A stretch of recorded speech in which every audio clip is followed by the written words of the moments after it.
Ikaw ba ay tuluyan ng kinalimutan ng taong mahal mo? At hindi naman kayo hiwalayng dalawa, pero ikaw ay hindi na niya iniisip o hindi na pinapahalagahan.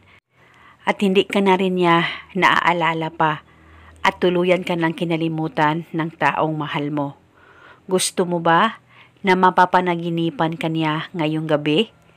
At isa itong paraan para ikaw ay maalala at manumbalik ang pagmamahal niya sa iyo, ay gawin mo lamang itong ritual na ituturo ko sa inyo ngayon. Basta huwag kalimutang palaging magdasal at manalangin, gawin sa mabuti at hilingin ng buong puso. Ito'y napakadali lamang pong gawin at paniguradong ito'y napaka-epektibo at dapat palagi kang positibo sa mga ganitong pamamaraan. Ang gagawin mo lamang ay isulat sa papel ang kanyang tunay na pangalan at apelido ng 7 beses.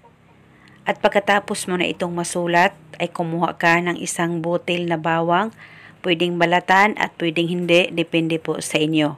Basta isang butil lamang ang gagamitin natin sa ritual. At pagkatapos, balutin mo ang isang butil na bawang sa papel na sinulatan mo at saka ilagay ito sa loob ng punda ng unan mo at uunanan mo ito buong magdamag at paniguradong mapapanaginipan ka ng taong mahal mo at isa itong paraan para maalala at maiisip ka ng taong mahal mo na matagal nang hindi nagpaparamdam sa iyo.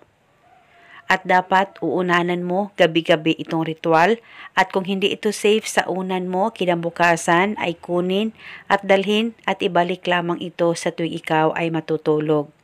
At wala na po kayong kailangan pang banggitin o ibulong na spell, basta gawin itong ritual na tama ang pagkagawa mo.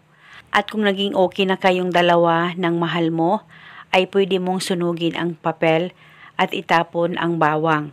At kung gusto mo, pwede ka gumawa ulit kahit okay naman kayong dalawa ng partner mo.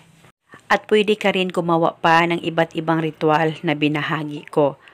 At kahit ilang ritual ang gusto mong gawin sa isang araw na gusto mong pagsabayin, ay wala pong problema. At eto muna sa ngayon, maraming salamat po sa panunood. May God bless us all.